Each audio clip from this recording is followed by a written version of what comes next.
As we continue to get closer to the reveal of the Switch 2, more people will start to speculate on and give wish lists for the specifics of the system. That includes me, as in this video, I'll be going over a few things I want to see from the Switch's successor. But before we get into that, if you enjoy this video and want to see more content like this regarding the lead up to the Switch 2 and other Nintendo related content, consider liking and subscribing. With that out of the way, let's discuss my biggest wants from the system itself, along with Nintendo's approach to the new console generation. Starting with something small and expected from the system, assuming this next system is building on the Switch brand, I want to see Nintendo make tiny improvements here and there on the system, such as improved power, lean to better graphics, increased memory, etc. I'm not asking for anything too crazy, I think. I know it's pretty much impossible for this system to match the power systems like the PS5 and Series X or S, without probably costing an obscene amount of money relative to other Nintendo systems. You can really only do so much with a higher-end console handheld, without having to make that sacrifice in the price department. Given that it will have probably been close to 8 years since the launch of the Switch though when it releases, I think seeing a bunch of small steps forward in terms of power is a reasonable expectation. Next up, I want to see the Switch 2 do more with the UI of the system. One of my major nitpicks with the Switch as it is its overly simplistic UI that has seen absolutely zero changes other than the addition of some apps like the NSO page over the entire console generation. Don't get me wrong, I know why the UI is this way. They want things to load fast, and this UI does that job really well. But I wish we could have at least more options than just gray and white screens. Imagine if we could have home menu screens based off of some of the different series on the Switch. It'd be nice and more interesting to look at than what we have right now.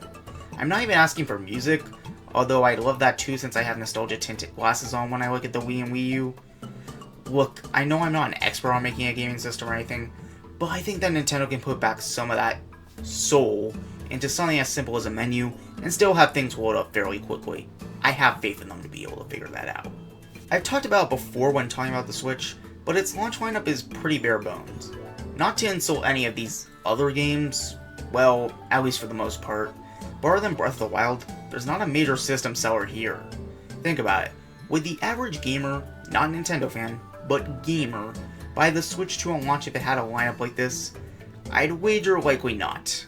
It doesn't even necessarily have to be straight at launch. There just need to be a few more notable games that launch within the immediate launch window of the system. Say the first 3 months in my opinion. One of the things that drew people to the Switch immediately was the novelty of a hybrid console handheld system. The novelty is worn off, so the Switch 2 has to rely a lot more on the games to generate reason for owning it early on. One of the things the Switch was praised for early on in its lifespan was its much improved marketing in comparison to the Wii U. The Wii U pretty much entirely focused on selling the system to young kids and families, while completely leaving the teenage to young adult demographic unchecked. The result was that this system flopped, and it was embarrassing to own a Wii U because of how it was marketed. I say that from personal experience. Every other kid in my school was talking about what they were playing on their PS4s during the Wii U era. While Nintendo did indeed get its act together when marketing for the Switch, appealing to that young adult demographic a lot more in the early years, it may just be me, but it feels like as we start to get way into the console's lifespan, they've started to fall back on advertising it mostly as a for-family system. Now, there's nothing wrong with marketing to families and young kids, but when it's all you do, well, that's how you end up like the Wii U. Point being, I hope the Switch 2's marketing at launch is like the Switch's marketing at launch. One of the biggest things for me when it comes to what the Switch 2 should have is backwards compatibility. It would be nice to play games like Mario Kart 8 Deluxe and Splatoon 3 without having to dust off my original Switch to play them. Rumors have claimed that there is backwards compatibility for both physical and digital games, which is great, along with there being the ability to enhance games, which while they're still just rumors, so they should naturally be taken with a grain of salt, is a really encouraging sign if it turns out to be true. Let's be honest, the Joy-Cons are not one of Nintendo's best controllers. While I've gotten used to them, as I've been playing with them again for the past couple of years now, there's glaring flaws with the controller that I think need to be addressed with the Switch 2.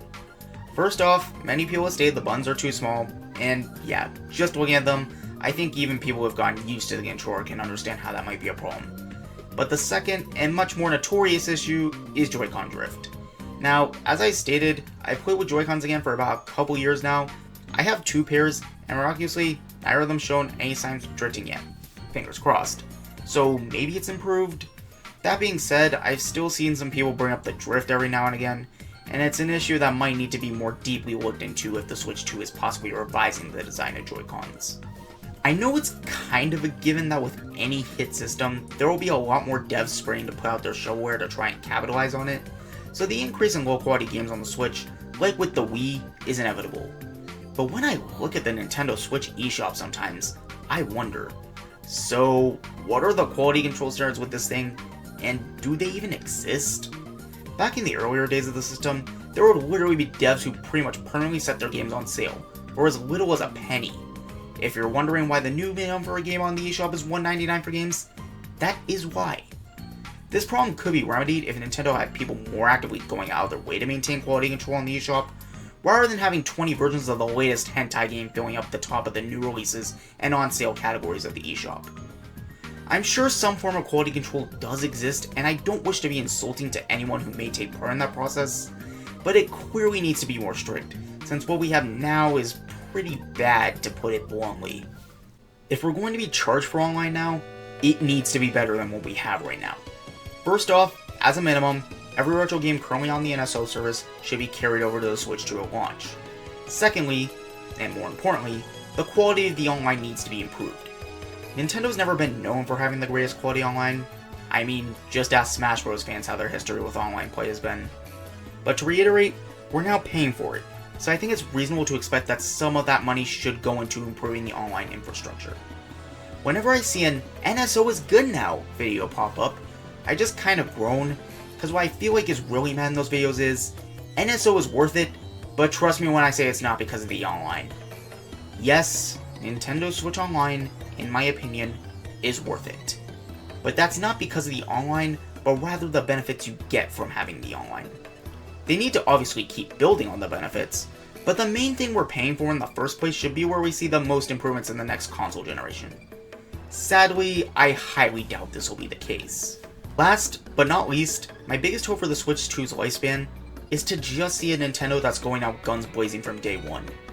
Nintendo has a long documented history of experiencing success in the console market and getting complacent, which has led to some of their most humiliating failures. Their arrogance and poor treatment of third parties is what caused them to lose their chokehold on the gaming industry in the 80s.